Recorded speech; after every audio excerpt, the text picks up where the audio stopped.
20 years in one place. When I got the news I wasn't coming back, I felt all the emotions. I felt, you feel anger, you feel disappointment, you feel sadness. I called my wife right away and let her know, and then she was upset. Then I immediately switched to, hey, we're going to be okay.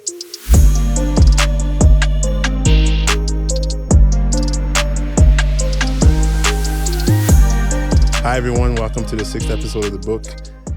Thank you for everybody that's been following and supporting along the journey. It's been a great experience so far and excited to do more. First of all, thank you again for SP Experience for all these fashion ideas that you're giving me, all the clothes you're giving me today. I decided to kind of go with the brand. But thank you very much for everything that you've done so far. Dedicated Kitchen, thank you very much for being a supporter of Bouk Performance for all these years and still supporting and being a sponsor of the show. And Chris, again, for this amazing setup. You're doing an amazing job week after week. So if you guys have any needs in terms of media creation, podcasts, Chris is the person to go to.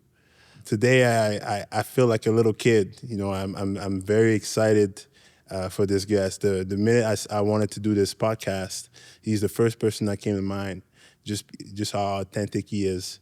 And also because of the impact he's had in my life and how much I've looked up to him in my football career.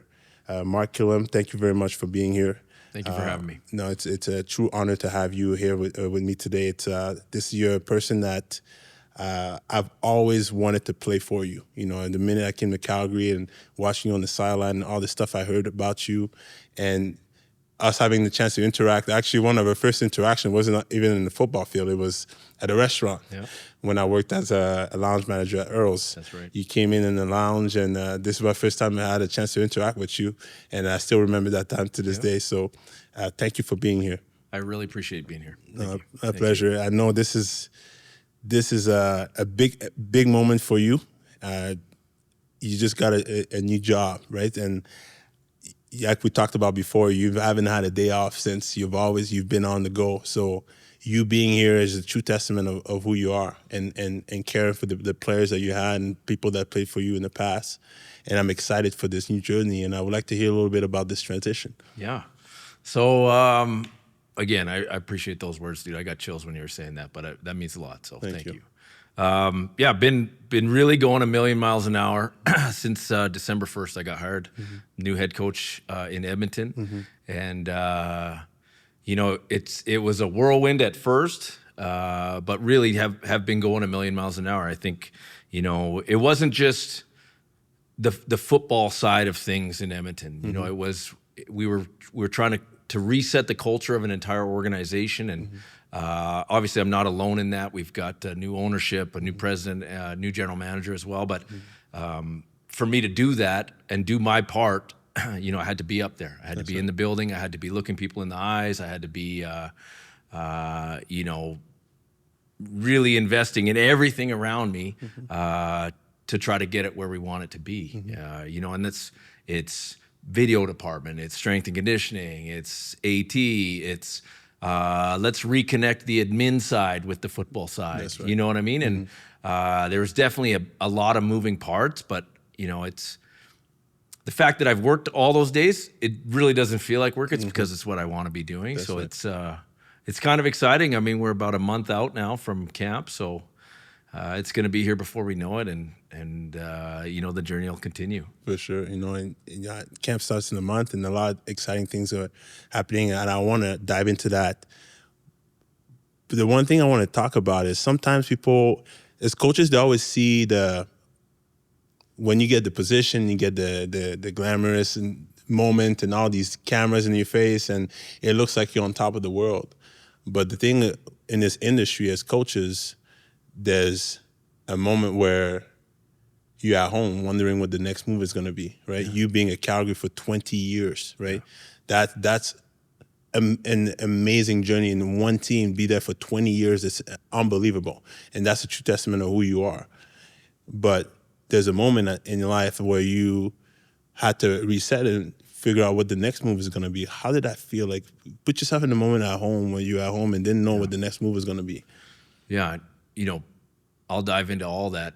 Just hitting on the first thing that you said, they see the glamorous part. They don't see the the sacrifice behind the 20 years. You know, the how many weddings you miss, or how many you know, things with your kids that you miss because you're dedicating yourself to the job. And that is the job. That is what you sign up for. But you know, when I got hired, obviously a lot of support from people I've known, you know, people I still communicate with, but people I've known from a ton in the past. But they don't, you know, they just, that's the end result. It wasn't, you know, the blood, sweat, and tears on a day-to-day. But you're right. I mean, 20 years in one place, you know, when I got the news I wasn't coming back, I felt all the emotions. You know, I felt, you know, you feel anger, you feel disappointment, you feel sadness, you feel, you know, I called my wife right away and let her know, and then she was upset. Then I immediately switched to, hey, we're going to be okay.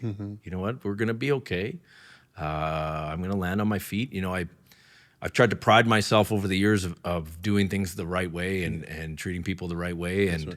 You know, I felt like, you know, I could hopefully turn this into, you know, another kind of blessing somewhere down the way, and, you know, that it would turn out in a positive light. But in that moment, you're feeling a lot of things. So, I mean, I got the news. I went to that little, it's a Home Depot, Arona, just right by the stadium there. I bought a bunch of Tupperwares, and then I proceeded to clean out 20 years of stuff in my office. And I mean, like, you're kind of, you know, I don't want to say shock is the word, but you're just, you know, you put your mind in another place. It's just what it is. It's a hard reality of the profession. I'm loading all my stuff in. You know, I gave some hugs to some people that I care about in the building, and that was it. And I was out. And, you know, then I was driving home, and I called my mom. I called my two best friends who are like my brothers, same guys I've been best friends with since grade 5. And, you know, just kind of let them hear the news and let myself feel all the emotions. And then I went home, and as soon as I got home and word got out that I had been let go, literally my phone just started blowing up. And it was like, it literally was, you know, I don't know what the number of texts and calls were, but it was in the hundreds. And it was, it just made me feel like I had done things the right way, and just reaffirmed, you know, the relationships that I created were real, you know, and that's what's important to me at the end of the day. And it kind of put it into perspective, that, hey, you know, I am going to be okay, even though I put that front on for my wife and tried to be, you know, strong for my family. But I put that front on, but it reinforced it that, you know, we're going to find our way through this, just like everything else. Definitely. Yeah. And it's so, you know, all these, obviously, as soon as that news hit, I'm not surprised that you got all these messages. I obviously reached out as well, you know, because the way you've conducted yourself in that position and what you've done, also, obviously we're going to talk about this, that's what, to me, you're a legend, you know, and that's why a lot of people feel that way about you. But then when you see this Mark, the coach, and I like that you kind of talked about your wife, and then you had to kind of switch to how you had to make sure that to let them know that things are going to be okay. You have to actually revert also to a husband. You have to revert to the father as well, right? How was it, you know, and obviously there's the moment where you feel like things are going to be okay, but I'm sure there was other conversation in that, you know, and that, you know, obviously what's the next step, you know, talking to the girls, right? What is it going to be? How were these conversations in that moment? Yeah, I mean, some of them were pretty hard. I mean, I have teenage girls. So, you know, as somebody that was in professional football for as long as I was, we had conversations over the years that, you know, there's a chance we would have to move at some point. But, you know, we were not the norm being with the same team for 20 years. You know, we were not the norm that my kids had lived in the same house their entire lives. You know what I mean? And so we were super fortunate for that. And, you know, when this happened and we're having these conversations, it's like, okay, well, you know, I feel pretty good about my on-field resume and my relationships in the league that I think I can get on somewhere as a special teams coordinator, you know, but I had interviewed the previous 5 years for head coaching jobs. So I'd kind of been in the mix, and, you know, I was hopeful that I might be able to get one of those interviews. So, you know, that was just kind of how the conversations were. I wasn't, you know, playing into what ifs, because there was already enough what ifs. And I did, you know what I mean? I didn't want them to feel they felt stress and anxiety with the unknown. And so I was just trying to stay in the moment with them and say, listen, we're going to figure it out. If we get, if I can get a coordinator job, we can probably stay and I can commute depending on where it is. If it's in the Eastern Conference, well, maybe we're going to move because it's too far. So you just start having those real life conversations, and it was a lot for them to process. I mean, for all of us, it was like an ongoing thing, but teenage girls, they're teenage girls. There's a lot going on a normal day. And it's, you know what I mean? Sure. Like in a normal, steady environment. So, I kind of had to pick my spots. I would try to read the room with them when I walked in. Is this a good time to start talking about something? And if they were receptive, then maybe I would, approach a subject. But if they were not feeling it that day, then I just try to let them be and just, be there and be myself with them and love on them. And, then I would try to have those conversations with my wife about, potential things that could happen. And then sometimes she would do her thing and work her magic with them and try to plant the seed for a conversation for me in the future with them. 20 years in one place, that's a long time. It's a long time. There's a lot of memories and a lot of great things, bad things, relationships, emotions, all these things in one place, Yeah. And now that you obviously had to pack your stuff, go home, and look at your family and the foundation that was built in Calgary and all these different things, was there ever an element of fear in there? Of what was going to happen? Yeah. Yeah, I mean, a little bit where it's like, okay, I got a mortgage payment coming up. I got to, you know what I mean? There's always that, in the back of your mind as, that I think men carry that a lot. It's the, I'm not the only one and I'm not unique at all where you have those nights you go to bed and you're thinking about how I can line up what I need to do to take care of the people that I love. We all think about that kind of stuff. And, so there was definitely some moments of that, okay, let's make sure, we dial in our spending. We know we were going to get paid until the end of December because that's when my contract ran out. And then we've got to figure it out. But that's the one side of it. The other side of it is having confidence in who you are as a man and having confidence in, the type of work ethic that you had and the reputation that you had that I know if I can try to get another opportunity, I'm going to make the most of it. And that's who I've been my entire life, Sure. Whatever it was, like going back to 2005 when I was a strength coach holding bags for Denny Crehan, the defensive coordinator in the linebacker drills. You know what I mean? It's like, I'm going to be the best bag holder throwing these bags in this sled drill that exists because that's the opportunity that I wanted and that's the mindset that I had. And, I knew that if, like I said, I was confident in myself that if I could get an opportunity, I was going to get us back on our feet. For sure. And sometimes you gotta put your chips down and bet on yourself, and know that you have those abilities. The reason why you were there for 20 years, right? Yeah. It's not charity, right? It's not a business of charity, as we all know that. That's right. You're there for a reason, and you're there for a long time, and obviously you knew that something was coming, you just didn't know what, right? Exactly. And when you look at your journey at Calgary, we're talking about starting as a strength coach, right? What are all the roles that you had to take on that led you to be a specialty coordinator at Calgary? Yeah, it's actually a really cool, unique story. So I was coaching high school football. Okay. So the only reason I ended up in Calgary in the first place, and it's you kind of look back on these events in your life that kind of make you go one way or the other. Yeah. So I was in University of Alberta in Edmonton playing football up there, and then I had the third knee surgery in 4 years or 5 years, and I was like, okay, I can't do this anymore. But I didn't.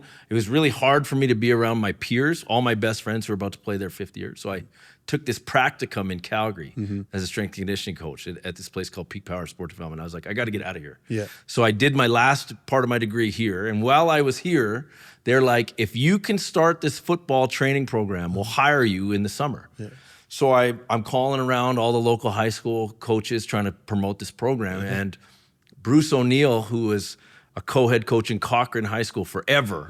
Him and Rob McNabb, who did a tremendous job out there, said, "Is this the same Mark Kilam I coached in the All-Star game in 1997?" And I said, "Yeah, I'm living in Calgary now. I'm trying to do this program, start this program." He's like, "Well, are you coaching at all? Do you have any interest in that?" I'm like, "I'd love to come out and coach." So he's like, "Well, come on, you can be the linebacker coach for the Cochrane Cobras or whatever." So I rearranged my work schedule so that I could open the gym, work till, I don't know, it was 2:45, run home, get in my car, drive to Cochrane High School, coach the 3 hours, drive back, close the gym at 9. So that was my every day. And when I was out in Cochrane, so anyways, I ended up getting this job at Peak Power. So now I'm living here. When I was out in Cochrane coaching, two of the dads on that team were Ted Hellard and John Forzani. And they were, because their kids were on the team, they were part of the new ownership group that bought the team in 2005. And so as I had been doing strength and conditioning in the city, I remember talking to Ted, and I was like, "Hey, Ted, the Stamps don't have a full-time strength guy. They had some people that worked kind of in the periphery." And I was like, "I'm training the Dinos, I'm training the Colts,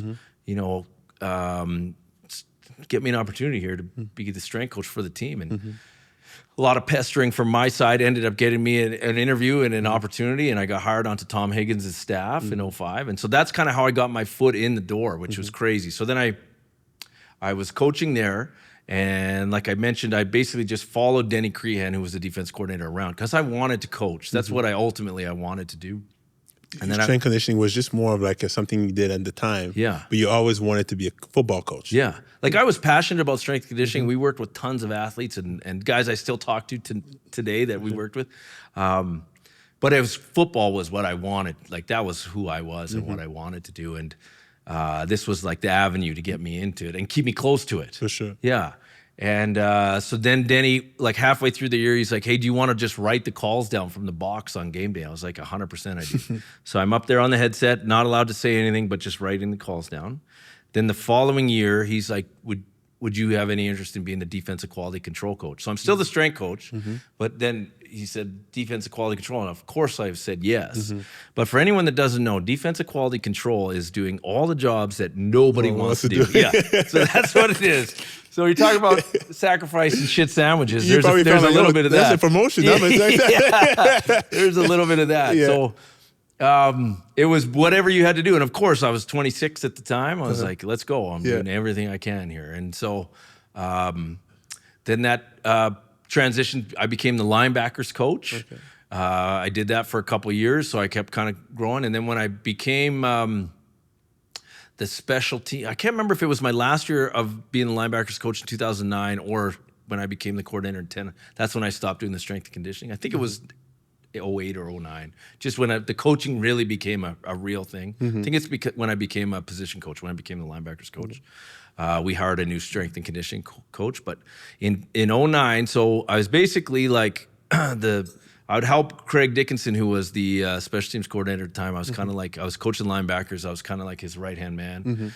Then he leaves for another job, and Huff, in our wrap-up party, says, you should think about, I want you to think about applying for the special teams coordinator job. So he asked me at our wrap-up party. I went out that night, so I had to take a day off. Then the next day I got back to him and I said, let's do it. And, it was weird at the time because part of me didn't want to do it because I wanted to be a defensive coordinator. I was on that track, linebackers coach for a couple of years. I was I envisioned myself as that. But looking back on it, it was the best thing that I could have done because not only did I get to coach the entire football team and take on a ton of growth because special teams, you don't have a lot of help. You're doing a lot. I remember those first couple, that first training camp, I was just like, holy cow, this is a lot, a lot. And it's so easy to just get crippled by just the amount of stuff that you have to do and the information that you have to handle. But I got to coach the entire football team. I developed so much. And then it became like this niche where, you couldn't just hire Joe America to come up here and coach special teams in the CFL because they don't know the rules. That's right. It's there's too many special situations and too many moving parts with the ratio and all these things. So I became, and then, I survived a couple tough seasons and then just continued to grow, and it became a niche for me and a really strength where I would always feel like I could find another opportunity because of special teams. For sure. And the thing with special team that you talked about is you kind of have to interact with everybody. Yeah. But the funny thing is, you did it with you talked about like there's a lot of stuff. For you, when you walk on the field, it just was like you were just walking in the park. You did it with such an ease, And how did that come? Like, how did you become so comfortable in that position? Well, I appreciate that. I'll take that as a big compliment. Oh, for sure. Yeah, I don't know. I think I've always tried to evolve every year. And to me, like 20 years in one place, 15 years as a special teams coordinator, longevity doesn't come from revolution. It comes from evolution. You got to continue to evolve. You've got to continue to find different ways to coach what you believe in. You've got to continue to evolve your drill progressions, because if you're working with the same guys and you're doing the same stuff year after year, you're not going to have their ears. That's right. You know what I mean? You've got to find ways to get better, basically, at what you're doing. And so I think I've really tried to pride myself on that. I think once you've had some success in it, you become more confident as well. And the one thing I'm most proud about my time as a special teams coordinator, talent level, first of all, we work with some outstanding individuals there, but it will fluctuate. It's professional football. For sure. But the units that I coached always played a certain style of football. We were committed to the physical style of football. We would test everyone's punt protection that we played against, and we would have an edge to our units, and that's something that I'm always going to be proud of. I can attest to that. Being a part of that in 2022, that's something that when you look at special teams, and I know when you walk in the building, you have to say that you want to do everything on the field, right? But most guys, when they come in, they want to start at their position. 100%. You know what I mean? Like, and it's we all love special team, but this is what they want to do. 100%. Right? For me, coming in, I obviously want to play on defense, but I was excited about the special team because I've always seen you on the sideline, right? And how you interact and how you conduct yourself and how people interacted with you. And this was my best football year in a very long time because of how much you empowered me and how much you believed in me.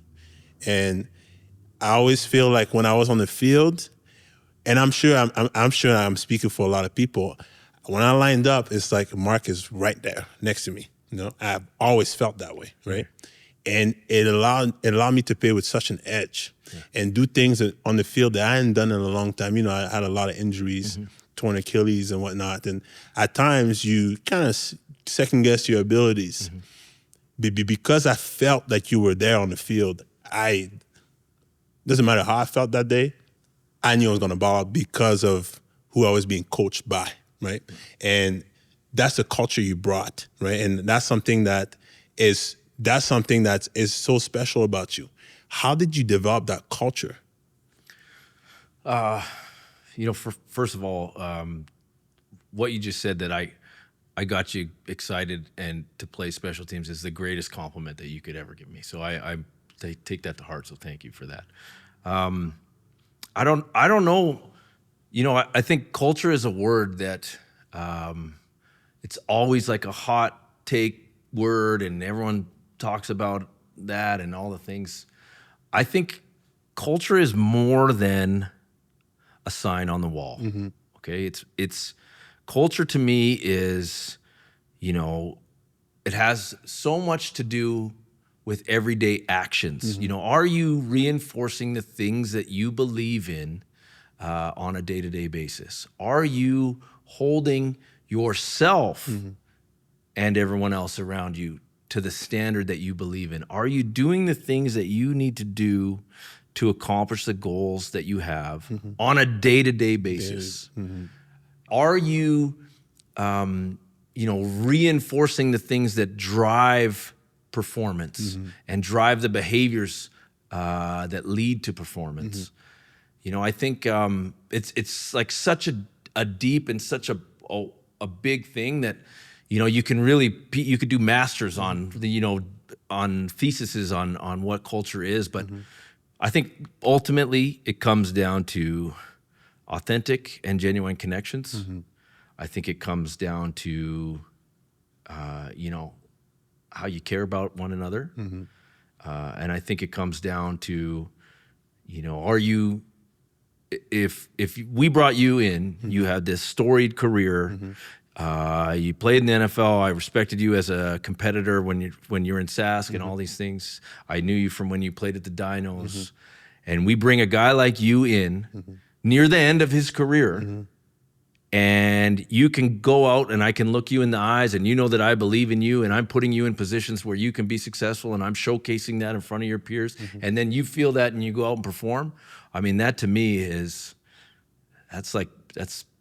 I don't know. That's fucking magic, man. I mean, like, that's living and that's real, and it's that's just who we were on a day-to-day and who I try to be on a day-to-day. And I feel so fortunate that I've had the opportunity to work with guys like you, and I could name 100 players that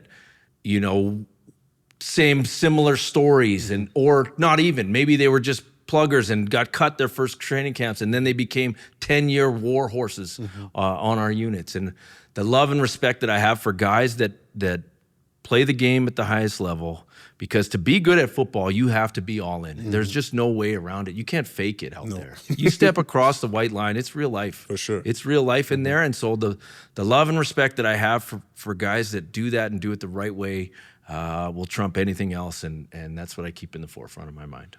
I like that you brought that up, because I felt like it didn't matter how I felt. There's games, there's a lot of games, right? And, there's games that, this isn't even one game I was sick. Like, I was sitting in the locker room like, I got to go and do this, right? But as soon as you brought us in, I knew I could run through a wall over and over and over and over again because of you, right? Because of there's coaches that have demands, right? They always have demands. But there's also, once you expect so much, you expect a lot out of your players, right? We all talk about the relationship you have. It's not like you were, walking around smiling. No, you're an intense guy. You had demanded a lot, but you also give a lot. You give a lot out of yourself. You give a lot of reaffirmation. You give a lot of coaching. You give a lot of love. When guys not going well, you'll take the time to talk to them and make them feel important and make them feel valued, right? And sometimes on special teams, guys, they get forgotten.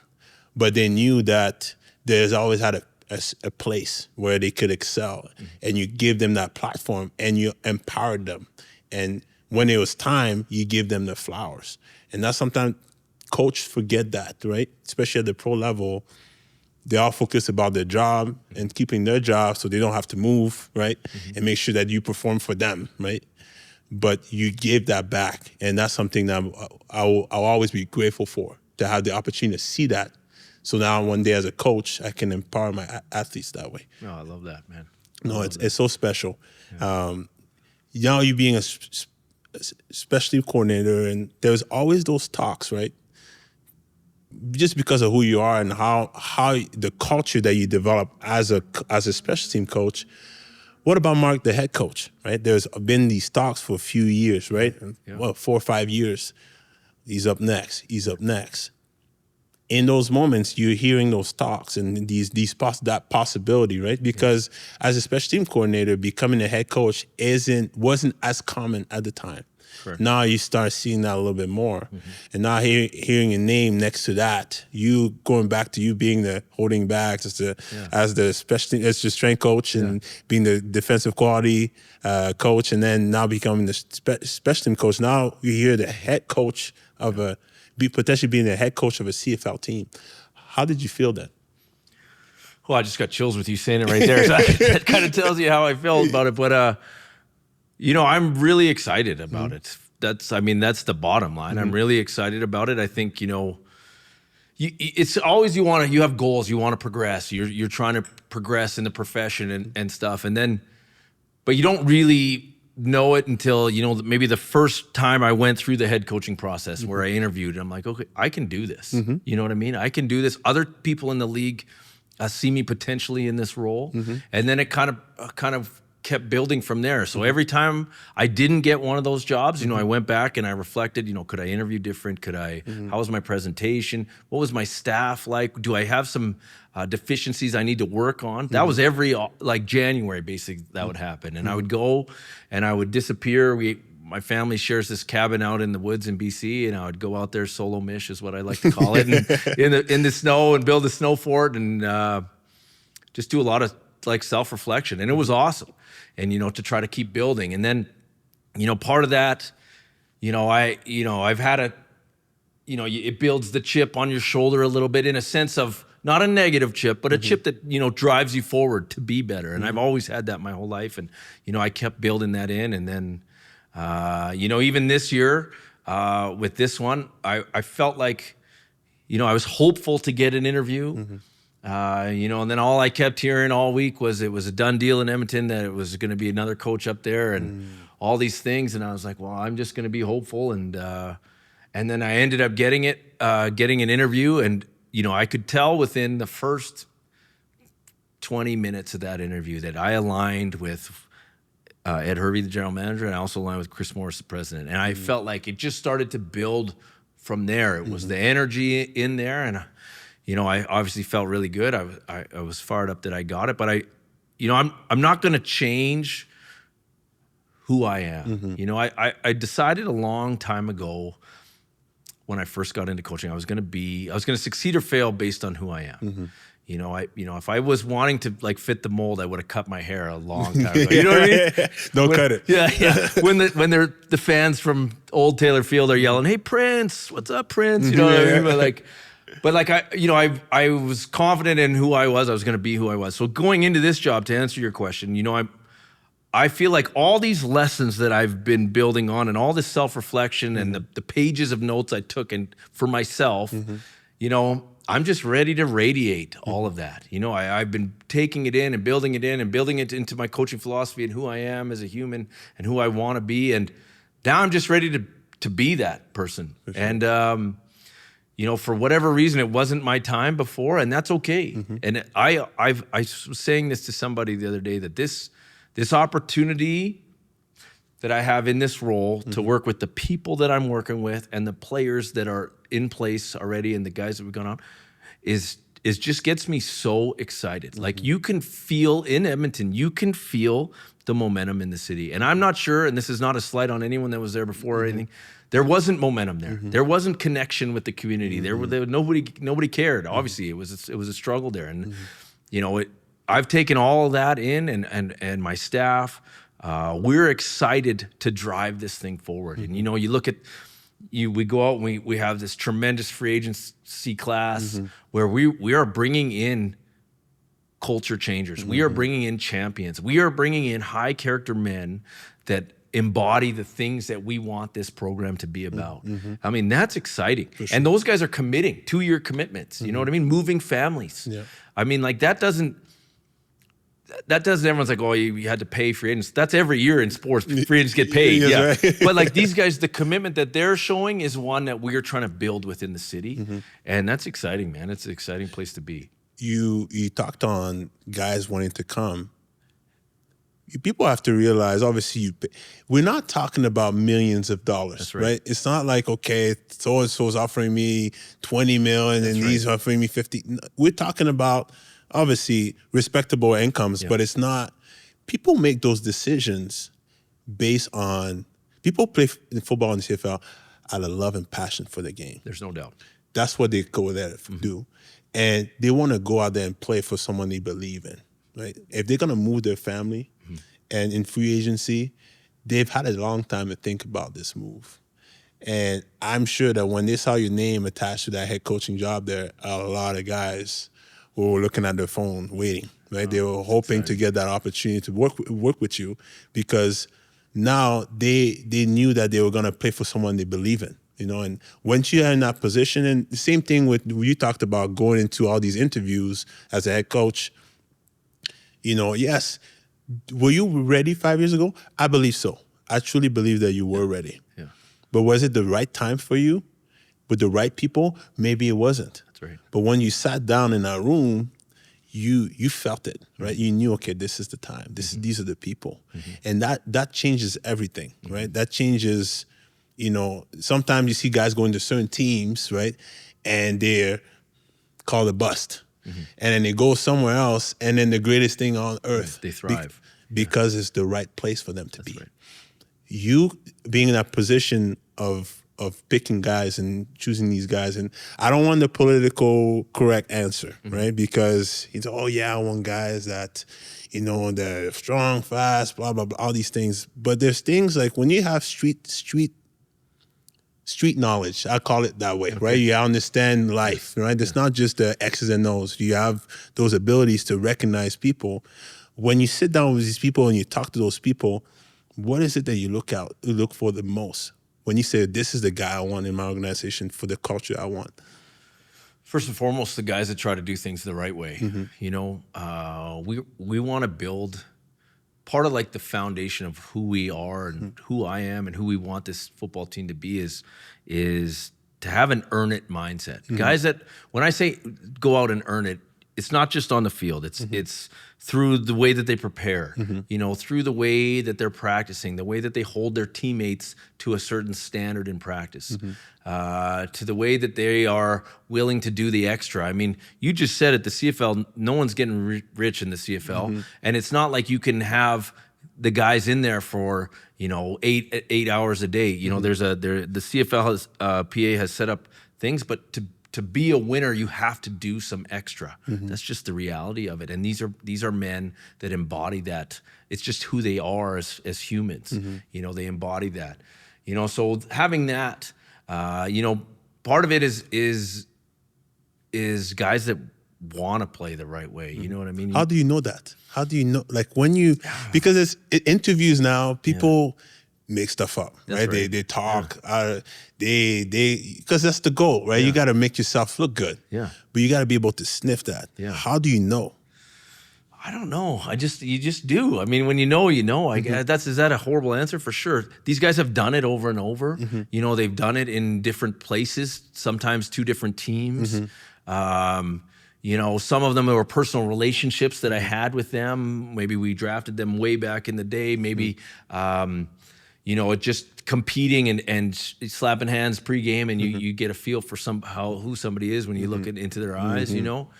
After the game, what are they like after they win? What are they like after they lose? Are they still? A lot of guys, high character guys, will still come up and give you some love either way. You got us today, or dude, I'll be the first one to go over there and be like, you guys put it on us. You know what I mean? But I don't know if you just get a feel for, first of all, what you believe in will make your football team better, and then you try to find those qualities in other humans, and what you want to bring as many of those people into the room as you can. And how do you stick to those morals? When you have, obviously there's a lot of people in free agency, right? And you have those morals deep in you. Like what you stand for. But sometimes the things that can be appealing, right?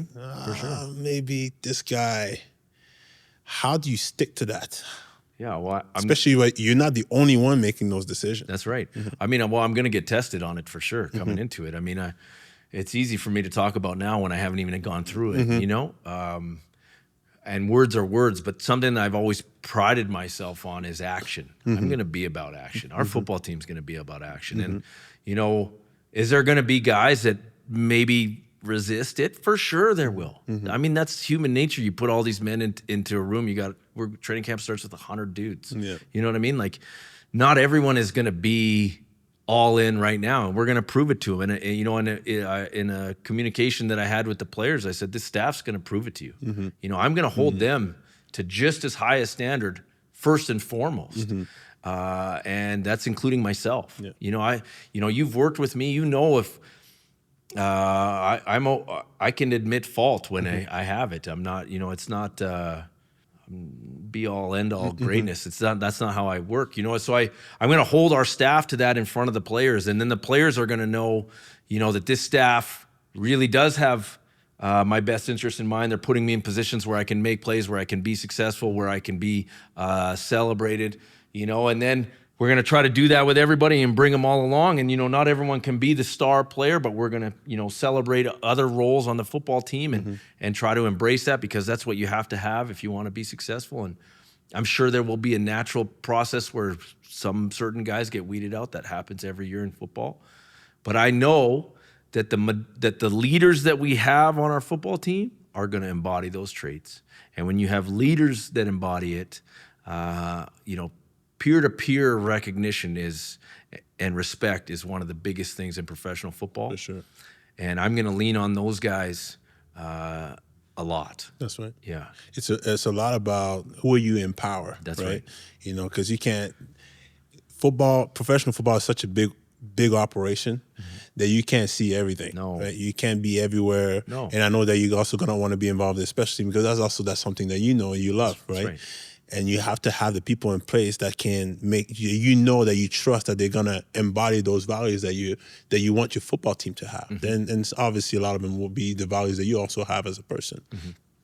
What do you think, you've been on the same team for 20 years, now you have the opportunity to be a head coach. What do you think this destroys championship culture? What destroys it? Yeah. I think when there is distrust, I think when there is poor communication, I think when there's no transparency, I think those are things that really can break down an organization. I think division is easy. Unity takes work. Yes. You know what I mean? So if you aren't reinforcing, like I said before, reinforcing the things that drive the behaviors that you want, and reinforcing the foundational pieces, however you want to put it, of your culture that you believe in for your team to be successful on a day-to-day basis, you're allowing cracks to form in the foundation. And that's when, once cracks form, you get a little bit of adversity, you get a little bit of a negativity, and that breaks organizations down. Right. And I can speak to that as a player, where you don't know where you stand, you start losing. Whatever comes out of the coach's mouth doesn't mean much. Like you start just looking out for yourself. It's just survival. 100%. You got to go and look out for yourself, because you don't know what's going to happen tomorrow, because last week you said this will happen this week. I can't, these guys have families. They have things they have to take care of as coaches, right? They have things that they have to do. And a lot of times they put their trust, obviously they have to put trust in themselves, but they also put their trust in you to make sure that they can take care of their families. If they can't trust that, screw what you got to say. Yeah. I'm going to do what I do, and then that destroys the environment. That's right. And I know that that's something as a person that you've always, obviously as a coach, you're going to have disagreements. You're going to have issues with players, and you're going to have guys that may not play at the level that you want them to play at. But I've never felt like you just, screw this guy, I'm not going to talk to this guy. You still show them respect. I think there's still an opportunity for coaches to do that, which brings into my topic of, you said that you're not going to change who you are. And that's something in pro sport that I've always appreciate when a coach was this way, but they always have this, this say of, oh, this is a business. I have to act this way. I'm not like this, because it's business. I have to do this, but I always feel like there's a happy medium to where you can be a professional and be a businessman and take care of business, but you can still be a human being and care for others, right? I agree. How are you going to balance both, now being a head coach, right? Having to hire and fire and do all these things, but still being the special team coordinator that we all love and care for. How are you going to do that? Yeah, I mean, it's a great question. Ask me in a year after I've tried to navigate it. You know what I mean? Sure. It'll be, I'm sure it'll be a learning process for me. I hope that going into that, that everything I've done when I've met with players or tried to establish and create the relationships that I tried to go through the steps of, how I always do it. Just, I don't even think about it. I'm just, honest, authentic, genuine. And that when we do have to have those hard conversations, if it doesn't fit, or, maybe we're loaded at a position and we have to make cuts here, and, I know someone will land on their feet in another place, and I have to have those conversations. Hopefully that I've done it to a point where I've built up enough. Trust is a word that you got to earn, but if I've built up enough of that, that I can look you in the eyes as a man, and just tell you, short and sweet, like to the point, of why the decision was made, and why we had to do that. I mean, I think that, it's a hard question because I haven't had, like, I'm just going into that now, but I can tell you in all my communication with the players so far, I've tried to establish what I believe in, where I see them fitting into it, where I see the opportunity for them, how as a staff we're going to try to create an atmosphere to compete, evaluate, but also take care of them. So I've been trying to be forthcoming as much as I can be, because I want them to all know that, what our goal is, where we have a shared goal, and ultimately in professional sports, not everyone's going to be able to come with us on that journey, but we want as many people that believe in the things that we do to come with us and be a part of it. For sure. Yeah. I think it might be unfair for me to have this question because I've never been a head coach, right? And I've never been in a position where I actually had to fire one person in my actually more than one in other position, a few. But most of these conversations ended in a hug, because I still care about the person, 100%. right? And I still, it wasn't hate. It just didn't work. And I feel, maybe if you're a head coach for 20 years and you have to fire a lot of people, you kind of become more numb to it. But I feel like sometimes when they say, well, I can't get too close because if I fire you, it's just, I feel like it's just more self-preservation that it is what needs to be done. Because as a coach, that's part of the job. This is part of what you signed up for. And I think that at the end of the day, when let's say training camp, this person spent 2-3 weeks battled to have an opportunity to play for you. And when you have to shake hands and part ways, I still feel like there still needs to be appreciation for 100%. What the person did, and just to let the person know, I will really appreciate you, what you did.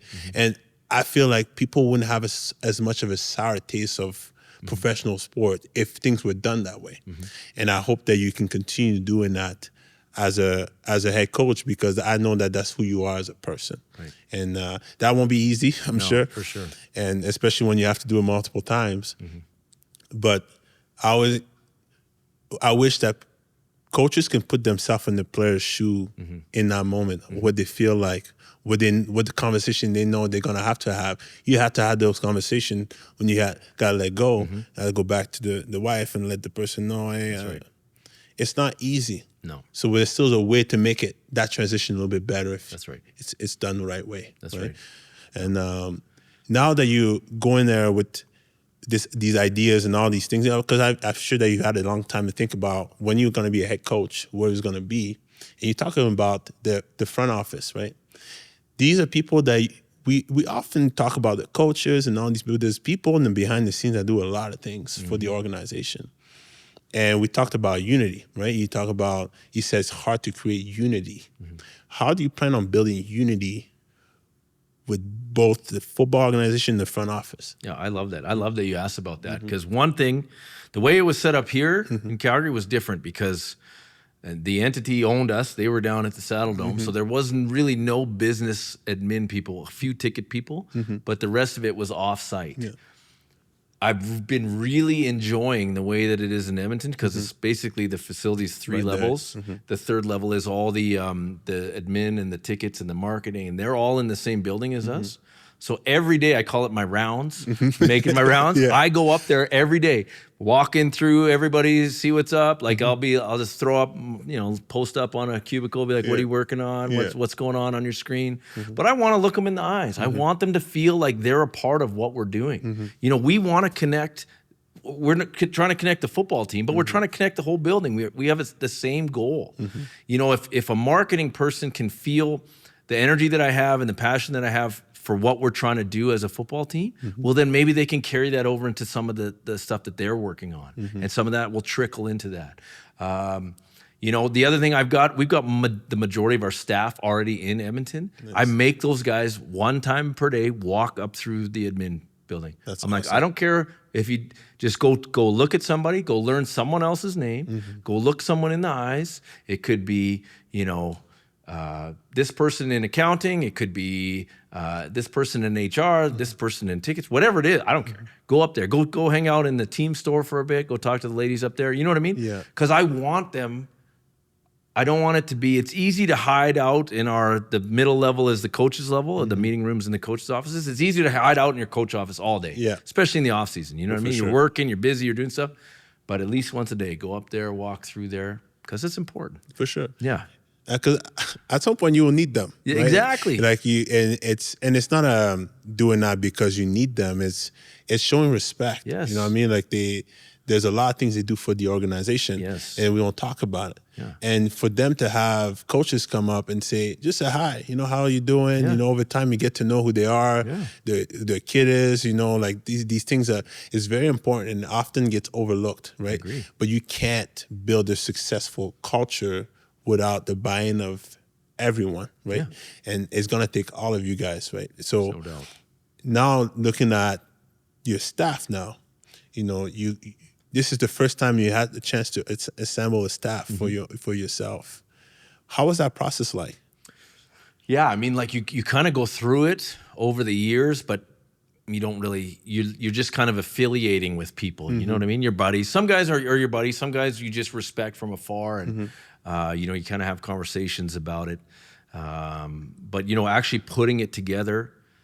JC Sherritt as our defensive coordinator, somebody I've respected a ton when he was a player because of the style of football that he played. Guy's a constant overachiever, and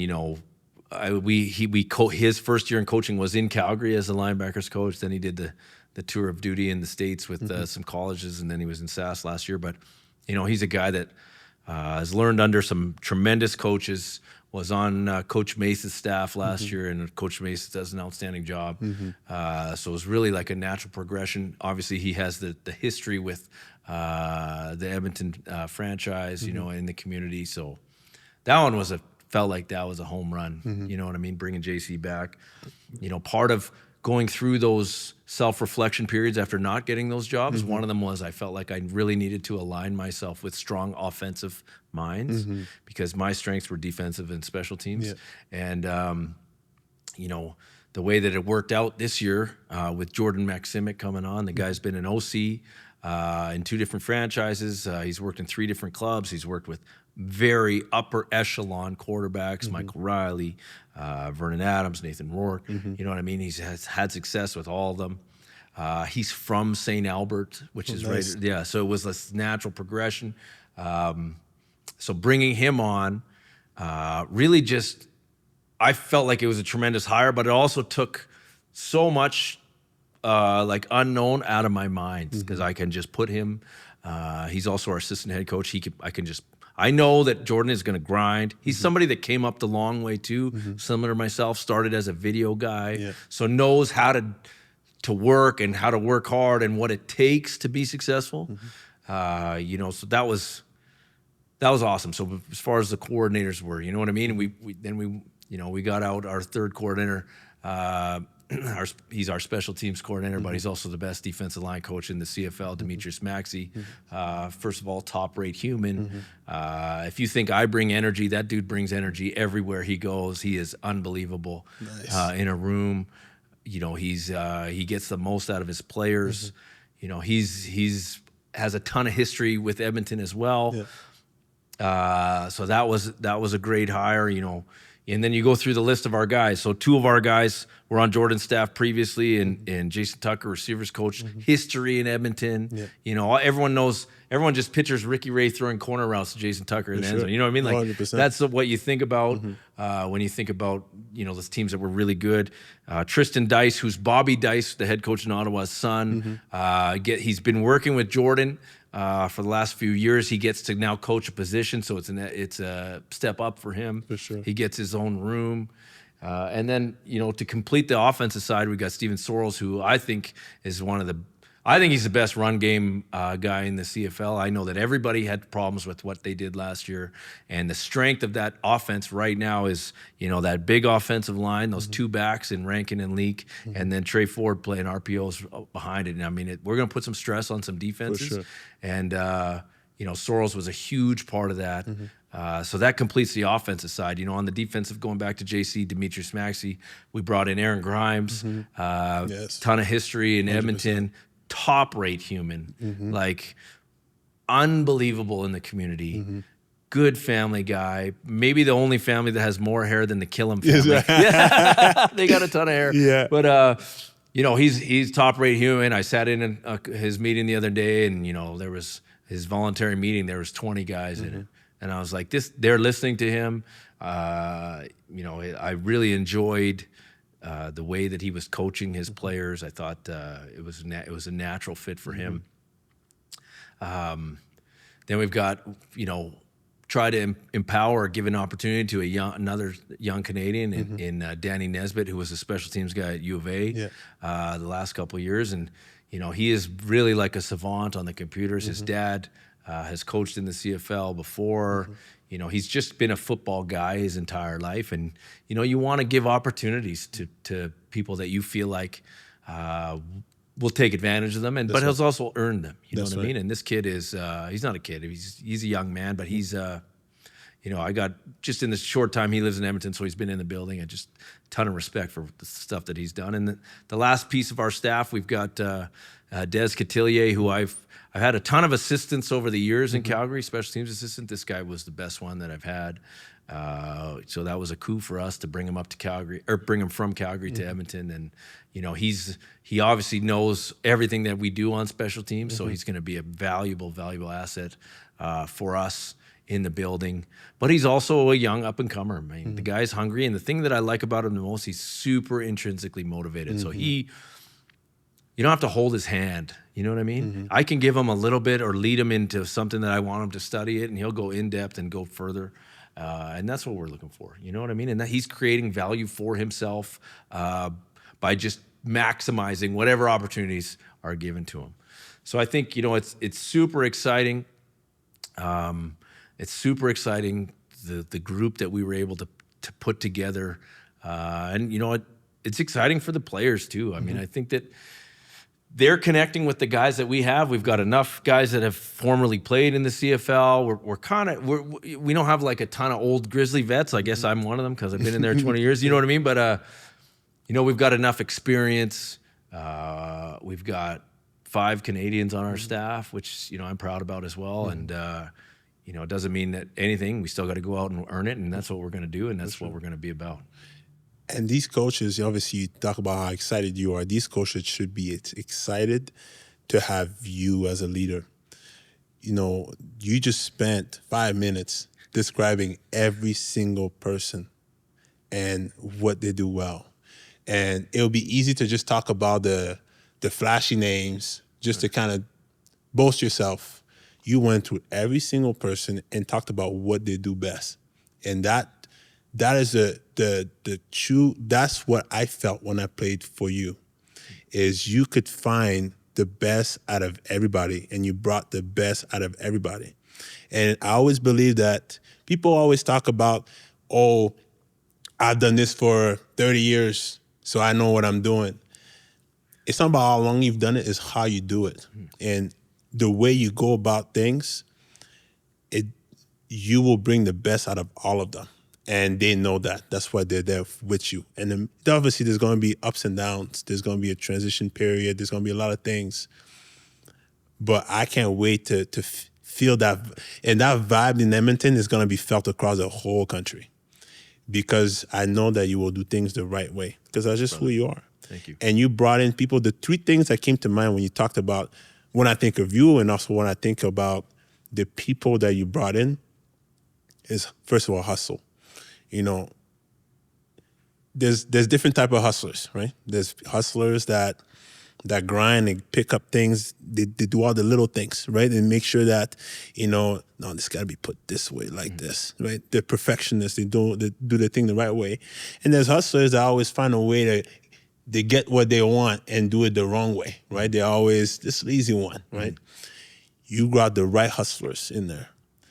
There's leadership, people that lead by action, that always, whenever they have an opportunity, they go in there and they lead with action.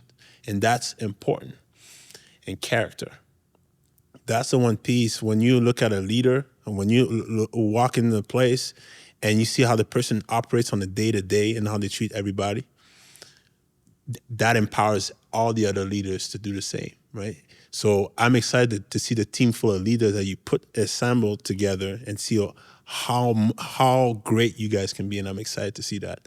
And I'm excited for you. Thanks, brother. Because you've had to wait. A lot of time people, especially in today's age, they want the next thing right away, right? Because I wouldn't say it's easier now, but there's just people have more access to things, so they want to do things fast. Yep. You took your time to master your craft, and now you have your opportunity, and I know you'll take full advantage of it, and I'm excited for you. Thanks, brother.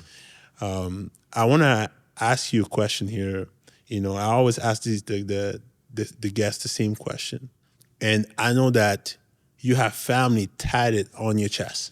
That's how I probably speaking. I know you don't have it tatted on your chest, but family is something big for you, and not just your personal life, but also on the field. What does family means to you?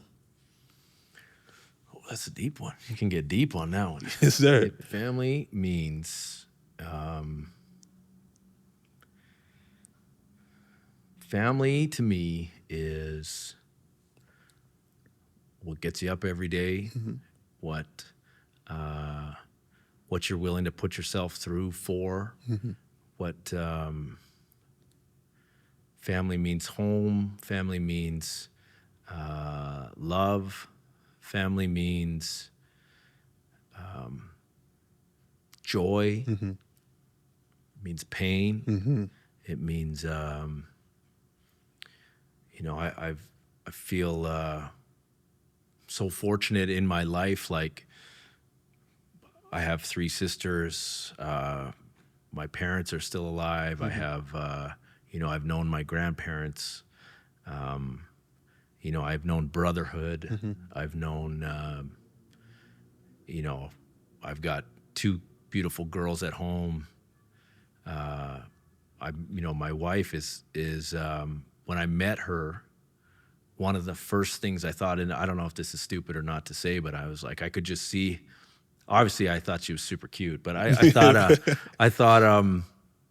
the more I got to know her, just that she would just not just. I don't want to. It sounds. I don't know where, I just knew that she would be amazing in a family setting. I just knew that how supportive she is, how she balances me out. I knew that if we ever created a family together, it would be the perfect partner for that. But I feel so fortunate in my life that I've had, all those different areas become my family, and it's certainly something that I don't take for granted. Like I said at the start when we were talking about the players, it's love and respect always, and it's and those guys, you spend so much time with them and developing them. On and off the field. That's right. And I mean, I've watched so many guys grow from these wild, young, single idiots to these unbelievable family businessmen, community leaders. And those bonds are real. And I failed to mention it before, but when I was going through the head coach process, there was a bunch of them that put a bunch of stuff out in the media about me and really pushing my name for that job. And it made me so emotional to think about that those guys would actually, first of all, I knew they felt we had bonds together, but they would put themselves out there like that for me. And you know, I when I did my press conference when I first got the job, I had to take a pause because I got emotional thinking about it, and it was just, that's what family is. You know what I mean? That's real, and that was created through sacrifice and a ton of hard work and a ton of you know, give and take. And yeah, man, I feel so fortunate to have that in my life. That's amazing that all these elements that you have that makes you feel whole, and obviously there's always grace in life and people, you know, things happening for you, but you created a lot of it, you know, and that's something that you've done day in and day out, consistently every single day. Nobody's perfect. There are days where, man, you feel like crap, but you still show up every single day. You showed up today, you know. People will be, I'm too busy. I got this going on. I got to go and do this. I got to go and get ready for my opportunity to succeed. But you took the time to come in today because you knew that's something that was important for me, you know, and that to me, I can never thank you enough for that. That the true testament of who you are as a person and why you're going to succeed. So I'm excited for you. Thanks, man. The guest that came in before you has a question for you. Sure. How do you want to be remembered when it's all said and done?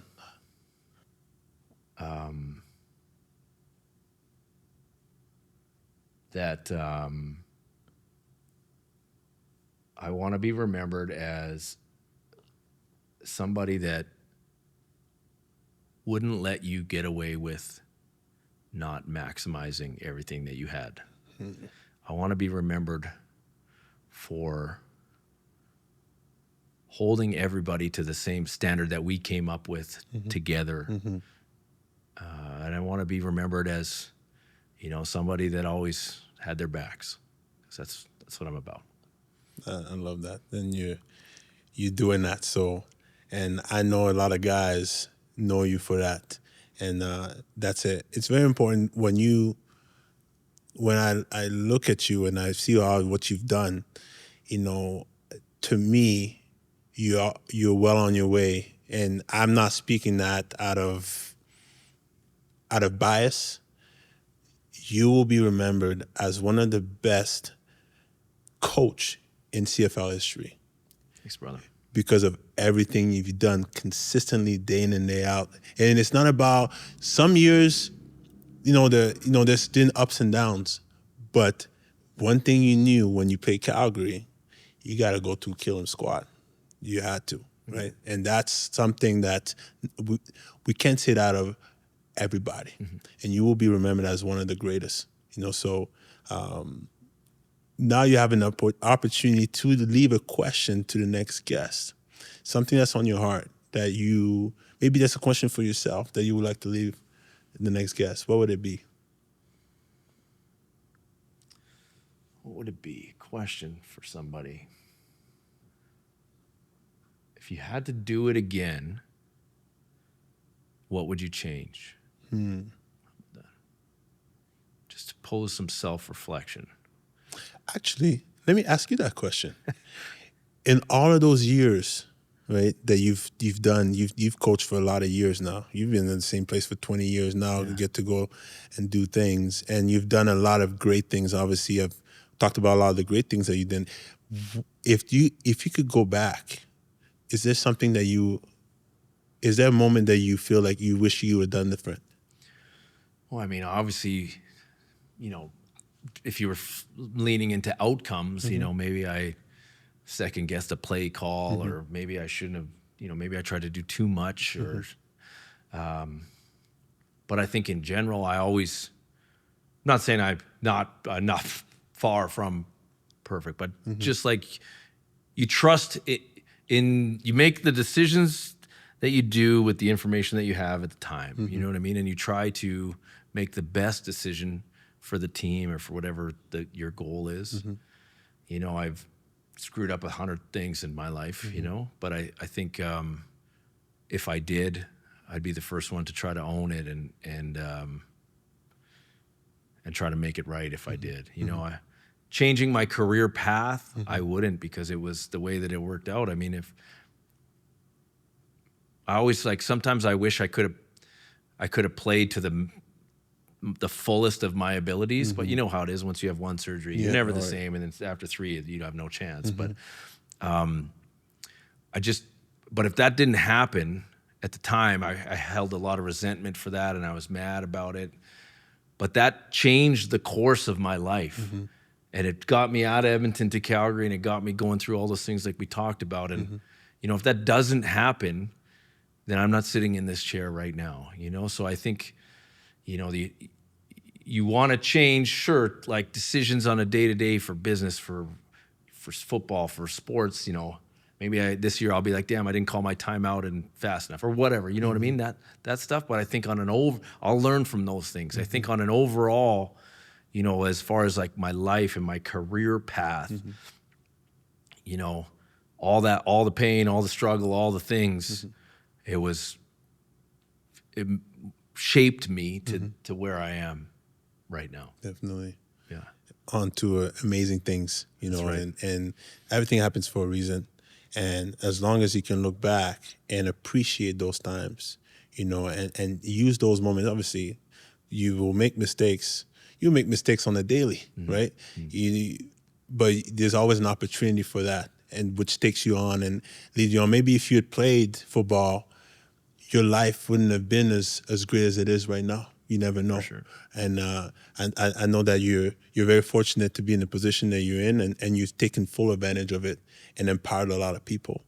And you've empowered me. And if you allow me to share the text that I sent you, before you got the job, I would like to share it again, if you're okay with that. Yeah, I'm okay with that. And I'm sure that you've had many of those texts, but to me, that I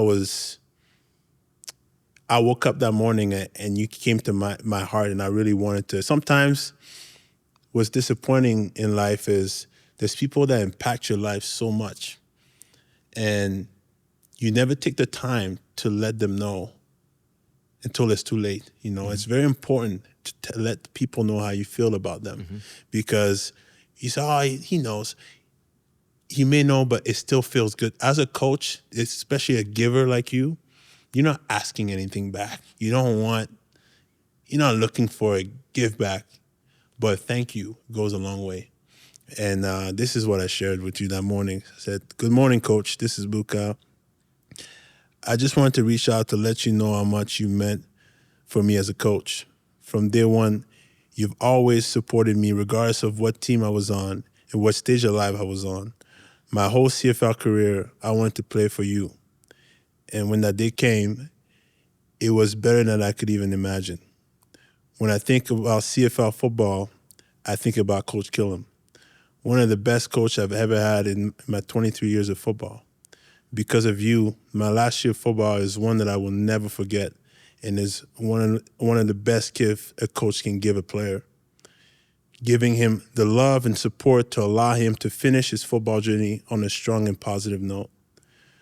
Just know that you will always have a friend in me, but most importantly, you have a soldier in me that will fight for you for anything you need. I am forever grateful for you. You are a legend in my books and a national treasure. I want to wish you all the success moving forward, but most importantly, may God bless you and your family. Much love, Coach.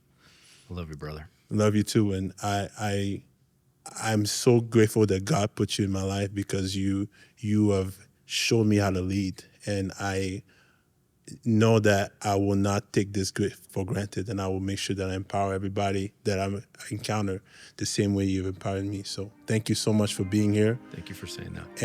And I wish you the best of luck in the next journey, and just know I'm watching and I'm rooting for you forever. Thank you.